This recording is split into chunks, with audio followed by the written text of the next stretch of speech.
baby found alive after 35 hours in sub-zero conditions following Russia blast. A 10-month-old boy was rescued alive after spending more than 35 hours in sub-zero conditions buried under the rubble of a collapsed building in Russia.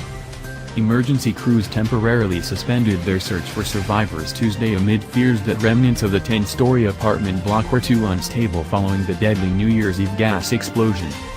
But a short time later rescuers heard a child crying and rushed to save it, Regional Governor Boris Dubrovsky said on his official Telegram account. Dubrovsky added that the baby managed to stay alive because he was in a crib. The Russian health ministry says the baby is in an extremely serious condition. He suffered severe frostbite and a head injury as well as multiple leg fractures and hypothermia. Emergency officials say the boy's mother is alive. The two were reunited at a hospital where the boy was taken after the rescue. The boy was later flown to Moscow for further medical treatment. One of the rescuers who helped get the baby out said they had to cut through a lot of debris to get to him. "We cut through some linoleum and I saw the baby's face," he said, adding that the boy likely survived because his body was pushed against a baby mattress and there was an airflow next to where his head was trapped.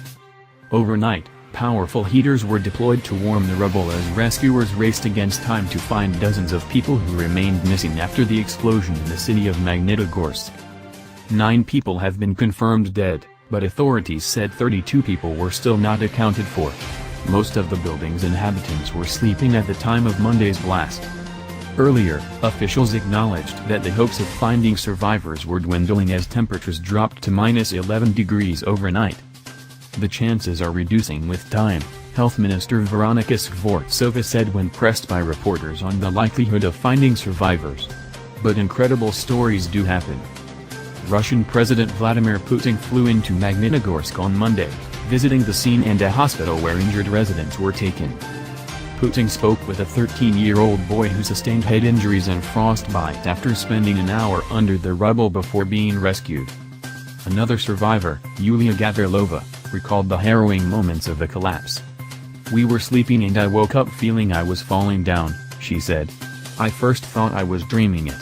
Then I woke up for real and realized that I was standing outside, the wall was not there any longer. My mother was screaming that she couldn't breathe and my son was screaming from another corner."